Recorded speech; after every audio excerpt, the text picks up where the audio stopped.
New tonight calls for Milwaukee police to testify in front of Milwaukee's Common Council after this street takeovers causing chaos this weekend. America, we're witnessing the collapse of another Democrat-run city in real time, and the mayor is more concerned about protecting his political image than protecting his citizen. The Milwaukee Police Association president is begging for National Guard assistance because his officers are overwhelmed and understaffed. But Mayor Cavalier Johnson is refusing help, calling it unneeded and inappropriate. But here's what's going to make you furious. Milwaukee is facing a $46.7 million budget deficit because their COVID relief money is running out. And instead of admitting they mismanage funds, they're letting their city burn while officers flee to other departments.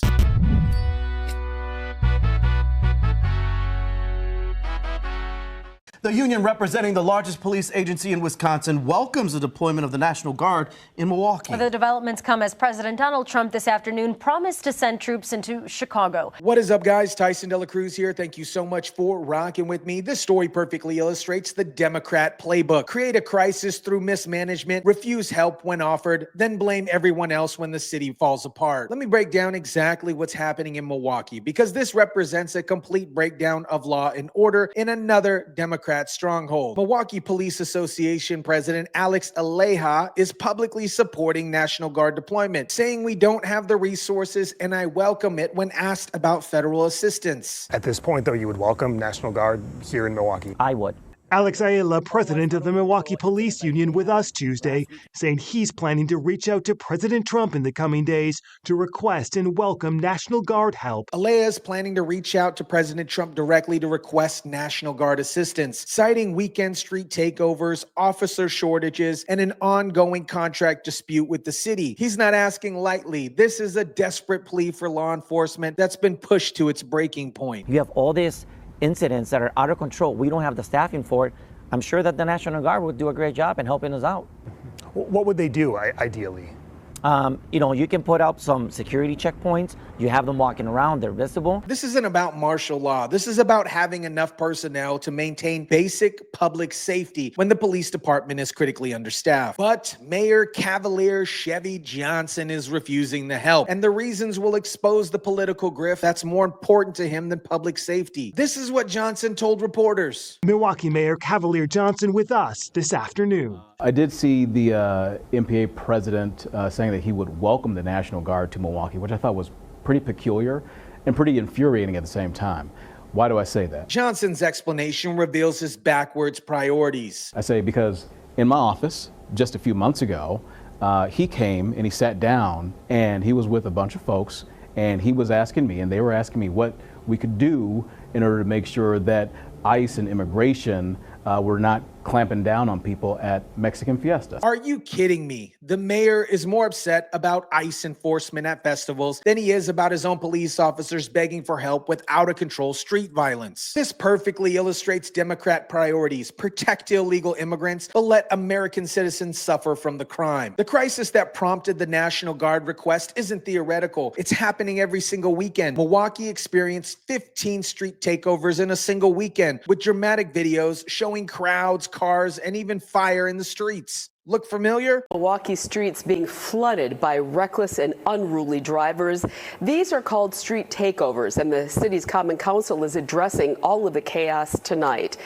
And this is why we told you Milwaukee police arrested 3 people over the weekend, towed 6 cars, and cited several others. Police arrested only 3 people, towed 6 cars, and cited several others across 17 different locations. Think about that ratio. 15 street takeovers across 17 locations, and they could only arrest 3 people. This shows you how overwhelmed the police department really is. With our big story, another night of nuisance, I should say, several street takeovers zigzagging throughout Milwaukee overnight. Social media video shows multiple scenes involving crowds, cars, even fire. Witnesses describe the scenes that sound like war zones. Video circulating on social media shows one of the latest street takeovers swerving around downtown Milwaukee. Yeah, it was just wild. Wild enough to startle Mary Wilson and her family out of a deep sleep. Definitely was so insanely loud. The reason Milwaukee police need National Guard assistance isn't complicated. They're critically understaffed because officers are fleeing to other departments. The Milwaukee Police Department is short about 150 officers, and it's getting worse every single month. Investigating staff staffing shortages downtown. Fox 6 uncovered only a few officers were working downtown one night this week. Fox 6 uncovered only 3 officers were scheduled overnight from Sunday to Monday in District 1, which covers the busiest downtown area. A whistleblower sent them a scheduling document showing this was critically understaffed. MPD calls this contrary to staffing level directives and expectations. No crap. MPD District 1 covers the busy downtown area, but MPD's scheduling document shows only 3 officers scheduled overnight from Sunday to Monday. A whistleblower sent Fox 6 that document, what's called the lineup. The union president explains why officers are leaving. Everybody's getting a raise. Why can't my officers get a raise? Why are they not worthy enough to get a raise, he says. And we're the ones getting shot at and killed in the line of duty. Now let me explain the real reason Milwaukee is in crisis. They use temporary C-19 relief funds to create permanent spending commitments. And now the money is running out. Milwaukee County is facing a $46.7 million budget deficit for 2026. Largely because federal stimulus funds that propped up their budget are expiring. Authority of the city of Milwaukee says prior leadership misused millions of dollars of federal funds. That money was intended to provide rent assistance.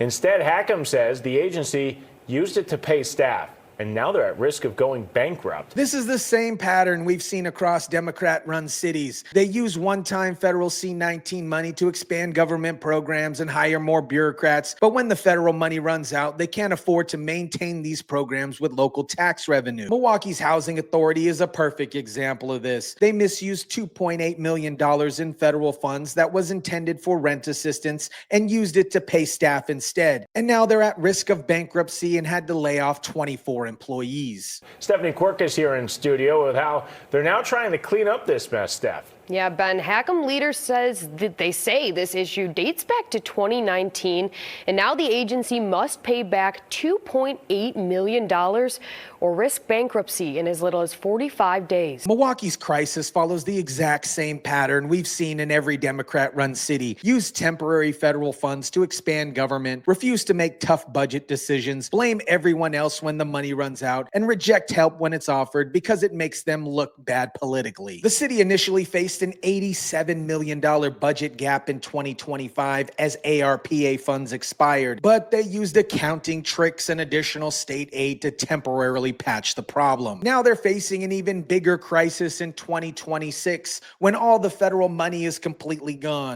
We will be sure from this point forward that transparency will be the rule of order. It was only a few months ago that Brad Leak joined the finance team for Milwaukee's Housing Authority. On some recent financial developments that have come to light. State law now requires Milwaukee to increase police and fire staffing through Act 12, but they don't have the money to pay it because they wasted their federal relief funds on bureaucrat bloat instead of essential services. Meanwhile, officers are leaving the department that actually pays competitive wages. Milwaukee advertises officer pay at $63,000 to $84,000 annually, while surrounding suburbs like Whitefish Bay and Shorewood offer a starting pay that's $5,000 to $13,000 higher. Mayor Johnson's refusal to accept National Guard assistance isn't about public safety, it's about political image. Accepting help would be admitting that his administration has failed to maintain basic law and order. It would be acknowledging that Democrat policies have created a crisis that requires federal intervention. So I don't understand why he's interested in bringing in federal troops now, bringing in the federal government now, when he was against it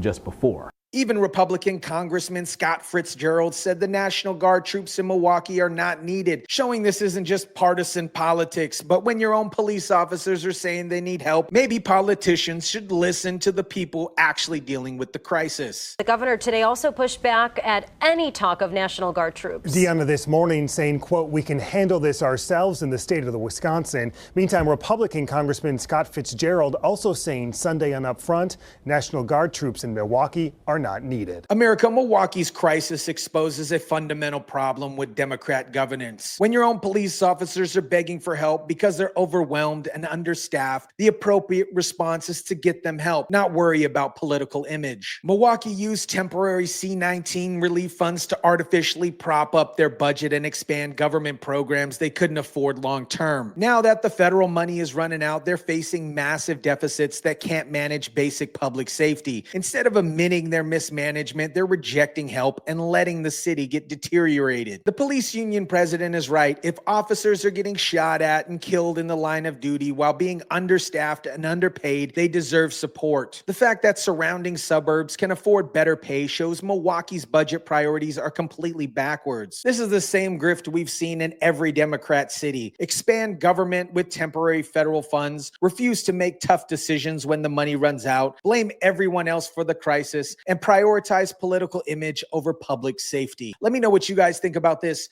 Drop it down in the comment section down below. Smash the like button if you kindly would. Share, subscribe, and as always, guys, I'll catch you on the next one.